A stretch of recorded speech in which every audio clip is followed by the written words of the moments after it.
দর্শক, আমরা কিন্তু 1971 সালে শুনে আসছি যে পূর্ব পাকিস্তান, আমাদের এই বাংলা কিন্তু পূর্ব পাকিস্তান ছিল। এই পূর্ব পাকিস্তানে পাকিস্তানিরা তারা কিন্তু নীল চাষ করাইতো, আমাদের বাপ দাদাকে দিয়ে জোর করে নীল চাষ করাইতো।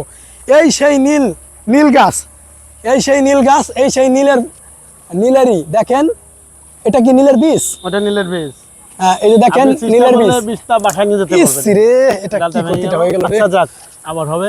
আহা, আপনি ইচ্ছা করলে ওই বীজটা বাসায় নিয়ে যেহেতু ভেঙে গেছে তাহলে আমরা সুন্দরভাবে দেখাই। হ্যাঁ দর্শক, এই হচ্ছে সেই নীলের গাছ।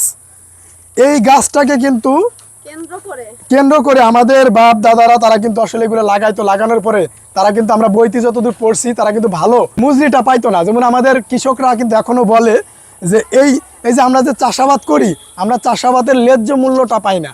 এই নীল চাষটা কিন্তু জোর করে করাইতো। করানোর পরে আমাদের বাপ দাদাদেরকে কিন্তু আসলে ন্যায্য যে একটা মূল্য, কৃষিদের যে একটা ন্যায্য মূল্য, ওই মূল্যটা কিন্তু তারা কিন্তু দিত না।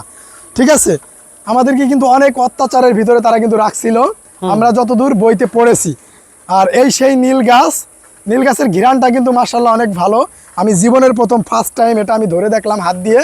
আর এটা আসলে ভিডিও করার সময় আমাদের যে সহকর্মী ভাই ছিল, তার হাত এবং আমার হাত একত্রিত লেগে ভেঙে গেছে। আমরা ইচ্ছাকৃতভাবে এটা ভাঙি নাই, আমরা এটার জন্য আসলে আন্তরিকভাবে